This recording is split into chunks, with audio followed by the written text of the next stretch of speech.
las.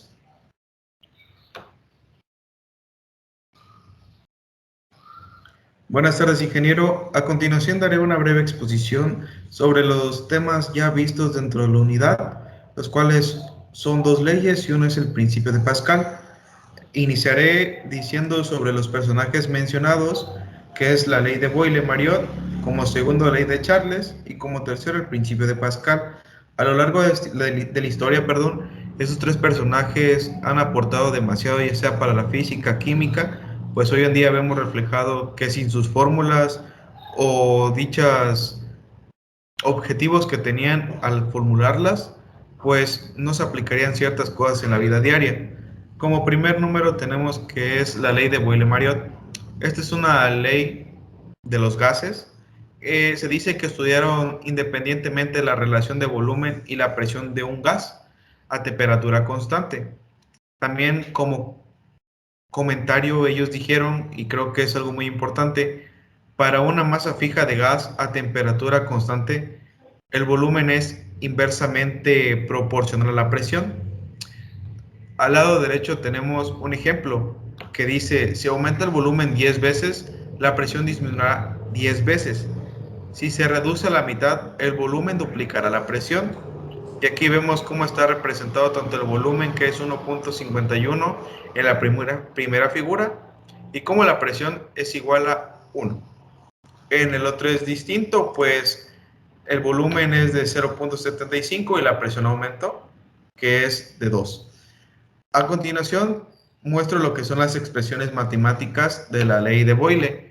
Tenemos que existe la variable P, N, T, B y R. En P es la expresión absoluta del gas.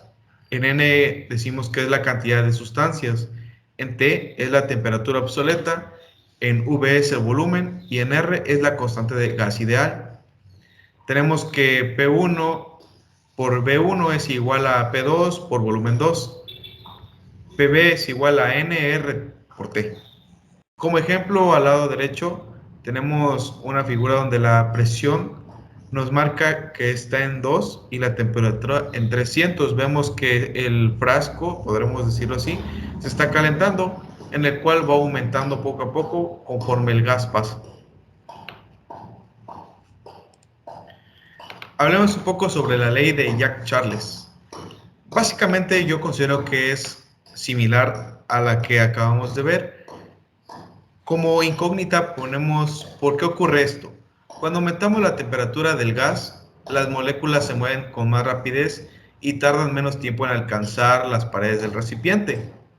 Se estudió por primera vez la relación entre el volumen y la temperatura de una muestra de gas a presión constante y observó que cuando se aumentaba la temperatura, el volumen del gas también aumentaba y que al enfriar el dicho, o sea, el volumen, disminuía.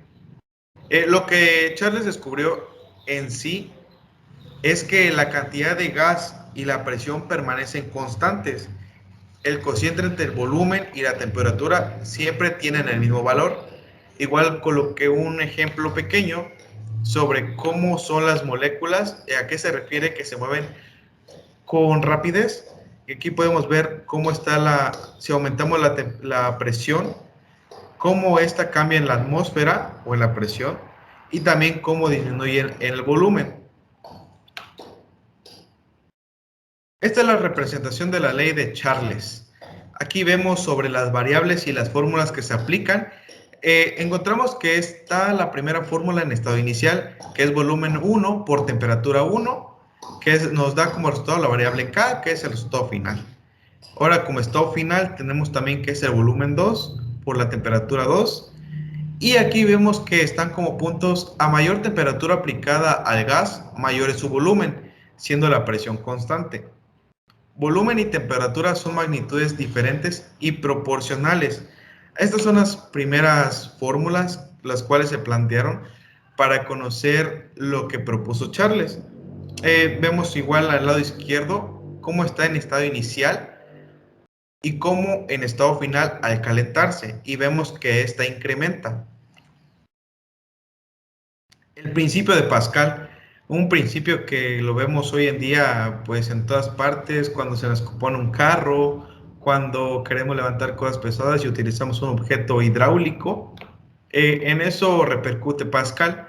La ley de Pascal nos dice que la presión ejercida sobre un líquido que se encuentra encerrado es un recipiente de paredes indeformables.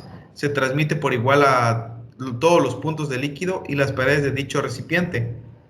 El principio de Pascal es aplicado en dispositivos donde necesitamos aplicar fuerza, como ya mencionaba, una fuerza pequeña y cómoda para lograr un efecto mayor en lo que es cuestión de fuerza.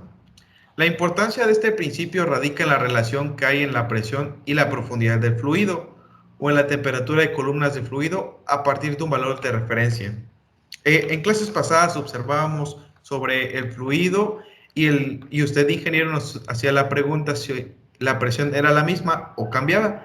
Y dicho que era la misma, aquí podemos observar un dibujo de cómo funciona el principio de Pascal, cómo vemos que la fuerza 1 y cómo está el área 1 y cómo podemos ver que impulsa la fuerza 2 y al área 2 en este caso cambia y podemos ver que podemos aplicar una fuerza mínima y como representación el coche que es algo pesado pero con la fuerza adecuada y aplicando este principio podemos levantarlo.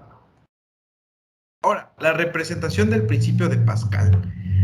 Básicamente la imagen es la misma que la anterior del coche. Aquí vemos las diferentes variables como fuerzas, cómo es el área y cómo esta está representada.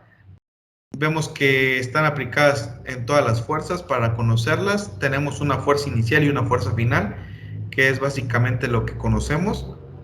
También hay otro ejemplo al lado derecho, donde está la fuerza 1, vemos un ratoncito y cómo el fluido va cambiando, cómo se va moviendo y desplazando para llegar a una fuerza 2 a la cual está el elefante y esta ha sido impulsado hacia arriba, se ha alzado más y como que la fuerza 1 sobre el área 1 es igual a la fuerza 2 y el área 2 como resultante.